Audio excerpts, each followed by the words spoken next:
नमस्कार मंडळी, स्वागत आहे तुमचं आजच्या मिनी ब्लॉगमध्ये। आम्ही ना आज गेलो होतो रुद्राच्या शाळेच्या पॅरेंट्स मीटिंगला आणि हे सैनिक स्कूलच्या पॅरेंट्स मीटिंगचा अनुभव मी फर्स्ट टाइम घेतला होता।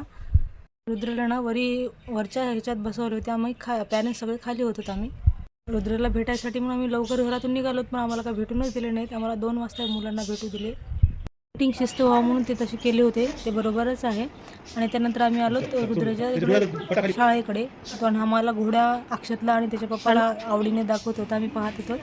आणि त्यानंतर अक्षत स्विमिंग करायचं होतं असं 2-3 दिवसापासून म्हणजे 2-3 आम्ही वेळेस भेटायला गेलो ना, तेव्हा म्हणलं होतं, पण तेव्हा काय शक्य झालं नव्हतं। आता याला स्विमिंग करून दिलं आणि पॉली हाऊसमधून आम्ही गुलाबाचे कलम घेतलं होतं आणि एक निशिगंधाचं सुद्धा झाड घेतलं। नंतर आलो घरी आल्याच्या नंतर जोसा चटणी संपली होती, त्यामुळे मी चटणी केली। आणि ह्याचा पूर्ण इन डिटेल व्हिडिओ पाहायचा असेल तुम्ही आपल्या चॅनलवर आहे, पाहू शकता। आणि पूर्ण व्हिडिओ पाहिल्याबद्दल मनापासून आभार। बाय।